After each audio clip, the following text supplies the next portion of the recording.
জন্মবার্ষিকী উপলক্ষে আজকে এবং আমাদের সাবেক প্রধানমন্ত্রী আপনাদের সকলেরই প্রিয় নেত্রী দেশনেত্রী বেগম খালেদা জিয়াও অসুস্থ, দেশের বাইরে আছেন।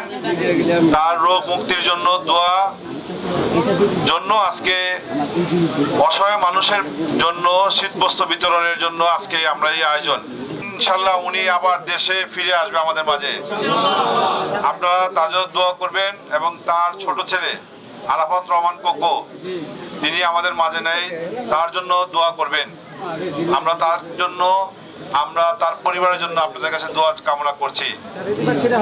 বিশেষ করে আমাদের আগামী দিনের বাংলাদেশে যিনি নেতৃত্ব দিচ্ছেন এই মুহূর্তে এবং আগামী দিনের নেতৃত্ব দেবেন আমাদের বিএনপির ভারপ্রাপ্ত চেয়ারম্যান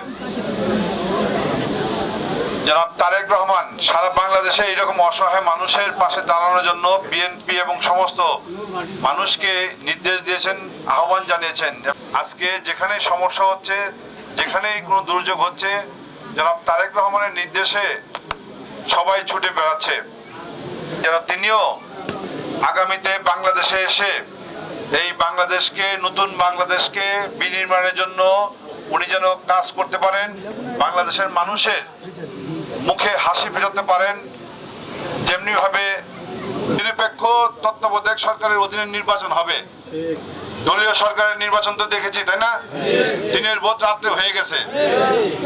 তাই আপনার ভোটের অধিকারের জন্য কিন্তু এই 31 দফার মধ্যে উল্লেখ করা হয়েছে। আর যেহেতু আপনারা এখানে উপস্থিত হয়েছেন মা বোনরা, আমাদের তারেক রহমান সাহেব একটা কথা বলেছেন, যদি আল্লাহ তাআলা যদি সুযোগ দেয় রাষ্ট্র পরিচালনায় তাকে বা তার দলকে, তাহলে তিনি একটা পরিকল্পনা নিয়েছেন যে এই বাংলাদেশে অসহায় মানুষদের, অসহায় পরিবারের জন্য চিন্তা করে উনি একটা কথা ঘোষণা দিয়েছেন যে আগামীতে উনি একটি ফ্যামিলি কার্ড করবেন।